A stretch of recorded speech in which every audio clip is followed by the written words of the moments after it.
Говорим за една малко позната, малко известна причина защо може би не се чувстваш обожавана, защо не се чувстваш обичана от мъжа ти.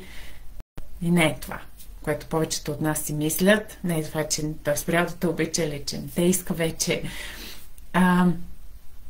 И често жените ме питат, не трябва ли да съм обичана просто, защото. И разбира се, че трябва да си обична. Всички заслужаваме любов просто защото сме човешки същества, защото съществуваме. И като жени заслужаваме повече от това, заслужаваме специално отношение дневно.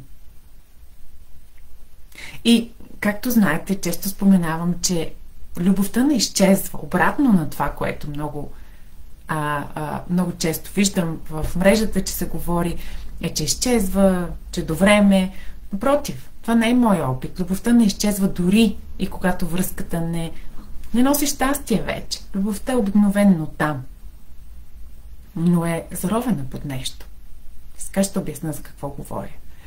И затова и често чуваме неща. Аз чувам често неща, като обичаме се, но не можем да се разберем. Или обичам я, мъжете често обичам я, но не съм привлечен към нея вече.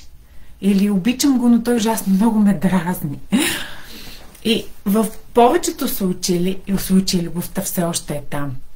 Дори и при хора, които решават да се разведат или да се разделят.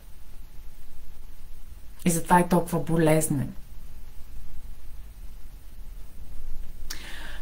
Но начинът, по който изразяваме тази обич, с нежни моменти, с малки жестове, с това желание да искаме да сме до този човек, той е израза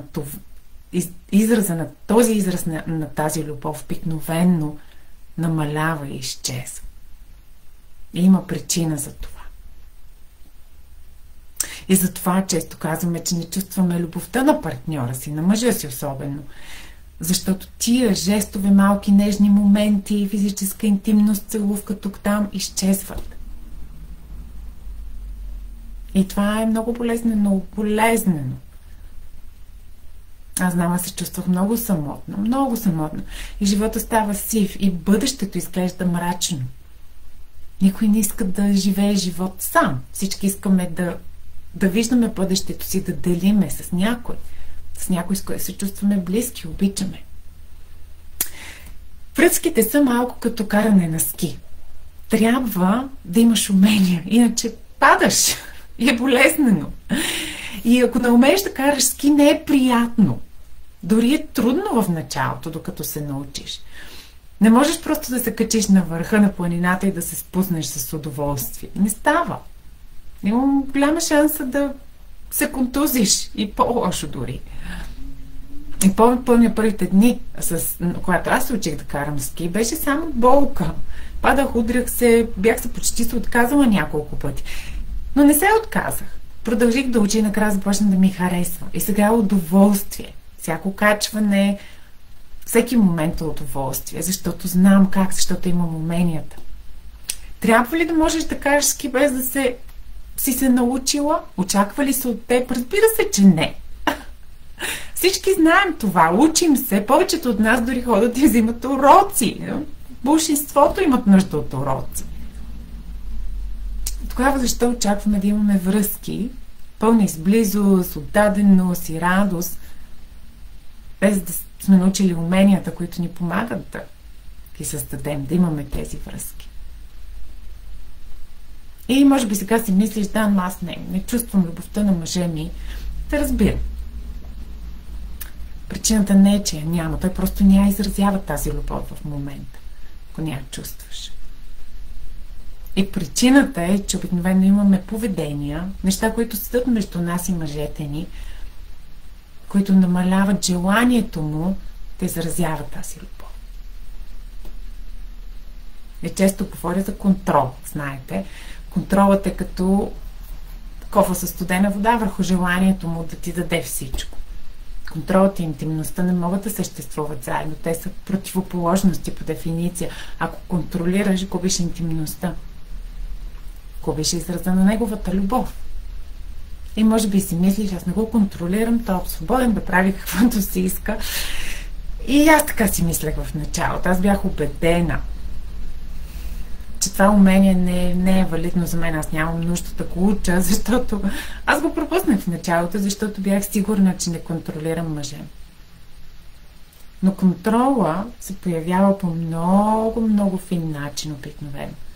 Аз го правих, например, с настроенията си, когато не ставаше това, което аз исках. Например, в кой ресторант да вечерим или как да облечем децата. Супех се, не показвах, че не съм удовлетворена. И си мислех, че имам право. И използвах това право. Просто не знаех друг начин. Това е факт. Не знаех, че мога да получа това, което искам. Мога да получа това децата да са облечени по определен начин. Мога да получа ресторанта, в който искам да вечерям без контрол. А като отпусна контрол. Защото не знаех, че има друг начин. Мислех си, че контрол е единствения начин. Ми малко тъжно за тая версия на мен преди много години. Колко изтощително беше. И колко много ми костваше. Контролът всъщност е форма на неуважение. Когато се опитваш да контролираш, например, как той възпитава децата или как се държи с родителите си, как ти показва любовта си или как решава да обядва, какво решава да обядва или какво решава да облече, ти му показваш, че не му вярваш, че не мислиш, че е компетентен. И това го наранява дълбоко. Когато контролираме, не сме отворени да получим. Затваряме вратата на възможността да получим нещо, което може би не сме и мислили, че можем да получим.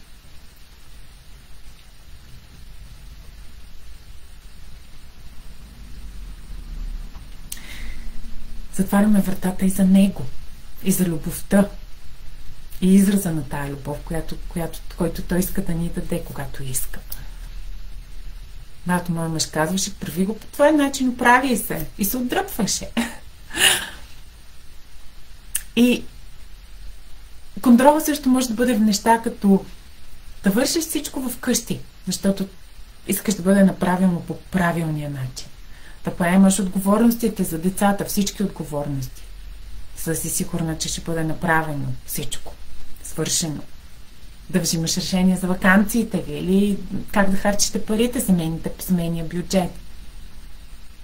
Мислиш, че си полезна, но всъщност без да искаш контролираш.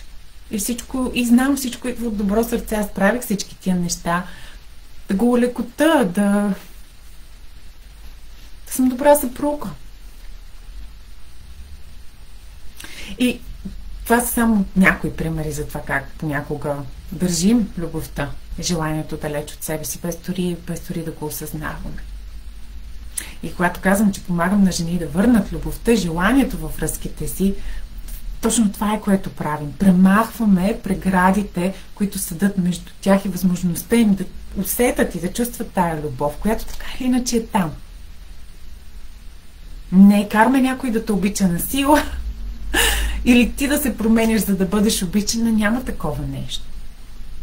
Просто отваряме вратите, тая любов отново да може да бъде в пространството между вас и ти да я усетиш. Когато аз научих уменията, които ми помагат да се движа през връзката ми с лекота и радост, започнах да виждам колко често мъжът ми проявява любовта си. Няма ден в годината, тези дни, в който той да не ми е показал по един или друг начин, че ме обича. Дали ще ми каже обичам те. Дали ще направи нещо, което ме радва. Или ще ме поглеси. Ето, например, сега точно след това този лайф ще ме издаде на обяд. Защото обича да прекарва време с мен. И знае, че и аз обичам да прекарвам време с него. Сега искам да направиш едно нещо. Помисли какво се опитваш да контролираш в твой мъж или около него. Може би колко помага той вкъщи, или колко интимност ти дава, или как ти дава интимност, или колко те прекръща, целува, или колко говори с теб, колко споделя с теб, или колко пари изкарва, или как се държи с децата. Какво искаш? Едно нещо, което искаш да е по твоя начин. Какво ще стане, ако за една седмица просто се откажеш от контрола в тази област и видиш и видиш как се чувстваш през тази една седмица.